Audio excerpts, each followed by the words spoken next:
você ficou no Rio até 78? Eu fiquei no Rio até 78, eu vivi ali no Rio, acho que renasci, assim, até pela praia, beleza do lugar, sei lá, consegui me reorganizar minha cabeça na vida e fiquei na Eliene até a Eliene. Na verdade, ela só termina enquanto, pelo menos enquanto núcleo que havia no Rio de Janeiro, em 75, que as pessoas botam muito antes, mas em, em, em 74 são desaparecidos os últimos militantes da Eliene. Eu só fui saber que o Wilson Silva era desaparecido, que é marido da Ana Rosa Kucinski. Eles são sequestrados em, acho que 22 de abril de 74, né? Se não me engano. Eu só fui saber que ele era desaparecido quando saíram os cartazes do CBA. O primeiro cartaz do CBA que saiu, eu ainda estava clandestina, em que sai a foto do Luiz Eurico, são acho que 24 fotos. E o Wilson Silva estava nessas fotos. Para mim foi um choque imenso, porque assim como eu estava viva, eu achava que ele podia estar vivo também, que eu tinha estado com ele até, não me lembro se eu estive com ele em 74, mas com certeza em 73 eu estive com ele no Rio. Mas 74 eu já me esqueci se eu estive com ele ou não. Teve um grupo que ficou ali no Rio até. A gente ficou tentando retomar o contato com São Paulo depois da morte deles. A primeira dificuldade foi em novembro de 73, quando é morto o Antônio Carlos Bicalho-Lana, junto com a Sônia Maria Moraes Angil Jones. Eles são mortos no dia 30 de novembro de 73. Assim, nas vésperas desse dia, algum tempo antes, eu estive com ele e com o Wilson Silva no Rio. Não consigo me lembrar se eu vi o Wilson Silva depois ou não. Sei que eu só descobri que ele era desaparecido com esse cartaz que foi feito, que tem uma foto do Luiz Eurico. O Luiz Eurico fez parte das primeiras listas de desaparecidos. Eu dava o desaparecimento dele como final de agosto, começo de setembro. Não tinha uma data certa. Ele tinha ido para São Paulo e tinha procurado uma prima minha, que chama Marlene Jurgel. Ela já faleceu. Ela foi uma pessoa que nos ajudou muitíssimo. E o aniversário dela era 2 de setembro. E ele teve com ela na época do aniversário, pouco antes, assim, tanto que ele ficou de voltar a encontrar com ela. E aí já não apareceu. Então eu delimitei mais ou menos essa época, assim, fim de agosto, começo de setembro. Foi a última pessoa que você soube que teve com ele? Foi a minha prima, Marlene. Foi a última pessoa que eu soube que teve contato com ele. Ele não chegou a encontrar ninguém da Eliene com quem ele tinha contato em São Paulo. Eu trabalhava com essa minha identidade falsa, eu tive diversos empregos. Em uma determinada época, que eu não lembro mais que ano foi, eu comecei a ter dificuldade de conseguir emprego. Eu achava estranho, que eu tinha um excelente currículo de secretária, enfim. E eu achava estranho. Aí tinha uma moça de uma agência que me ajudava. E eu acho que tão esquecida e tão embrenhada nessa minha nova identidade, fui fazer um teste para um cargo de secretária na Nuclebras, que é uma subsidiária da Petrobras, não sei nem se ainda existe com esse nome.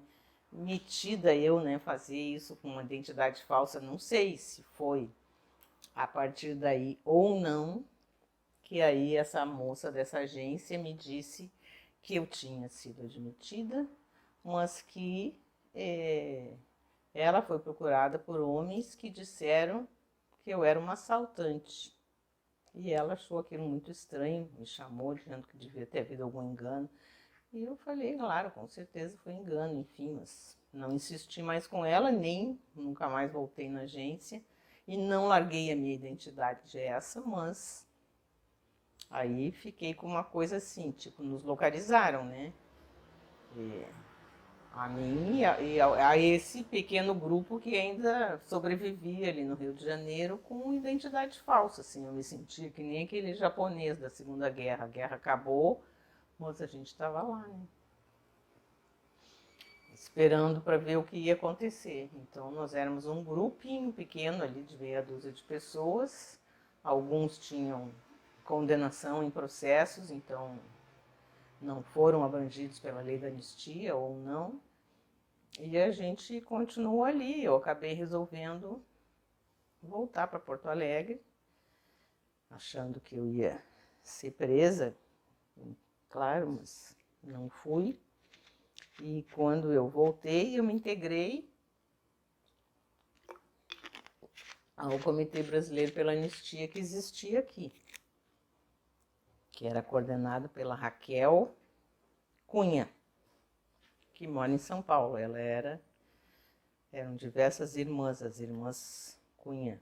Tinha diversas irmãs com esse sobrenome. E eu tinha conhecido ela no movimento estudantil na época. O meu irmão fazia parte do Comitê Brasileiro pela Anistia aqui também. E aí eu me reintegrei ao Comitê Brasileiro pela Anistia e comecei a atuar pelo comitê aqui. E teve um encontro Eu não fui no primeiro congresso da Anistia em 78. Tenho muita mágoa de não ter ido, mas na época me disseram que eu não devia ir, porque podia ser muito complicado para o próprio Congresso a presença de terroristas, né, dos chamados terroristas ali, enfim, e que eu poderia acabar mais atrapalhando do que ajudando o Congresso, então eu não fui. Mas aí houve um encontro das entidades de anistia no Rio de Janeiro, em talvez março de 79, março ou abril. Aí eu fui no Rio representando o Comitê da Anistia aqui do Rio Grande do Sul. E nessa época que eu voltei aqui, tinha acontecido uma situação assim. Nesse prédio aqui, minha mãe morava, meu irmão morava com ela, e eu vim ficar nesse prédio também. E uma antiga namorada do meu irmão perguntou a ele se eu queria que ela perguntasse alguma coisa sobre o Luiz Eurico, porque ela tinha uma história familiar com o Otávio Medeiros, que era chefe do SNI, né? E ela tinha uma história familiar com ele, assim, dele se refugiar na casa da família dela, quando queria, assim, respirar um pouco. Enfim, era uma coisa de amizade. E eu falei que, claro, que podia perguntar. E aí, pouco antes de eu viajar para esse encontro no Rio,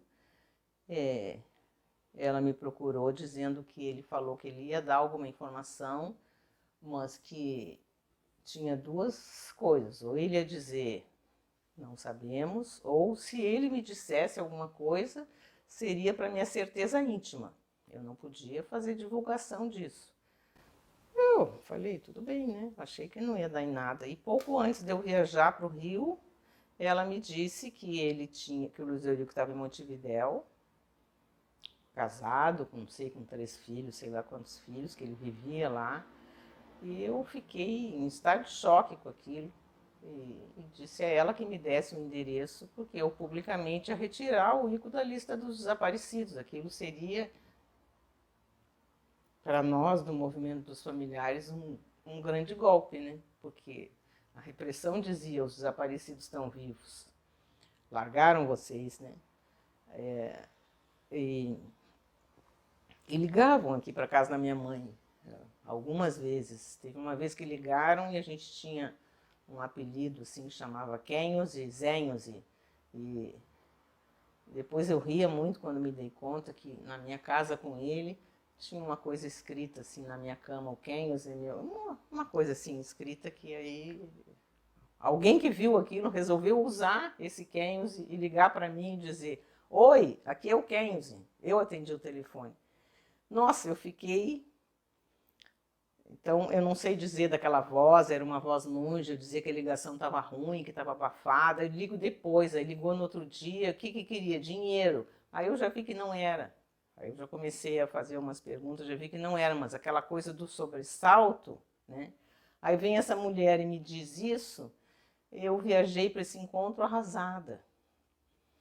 Eu pretendia desse encontro direto para Montevidéu, se desse certo, e meu irmão ia embarcar num avião aqui em Porto Alegre e ia junto comigo. Eu descia, e, enfim, uma coisa assim que a gente ia fazer. Aí eu cheguei nesse encontro, encontrei a Yara Xavier Pereira, que tinha sido minha companheira de militância na ELN, que era filha da Zilda, que eu tinha comentado, e 2 irmãos dela tinham sido assassinados, o Yuri, o Alex Xavier Pereira e o companheiro dela, chamava Arnaldo Cardoso Rocha.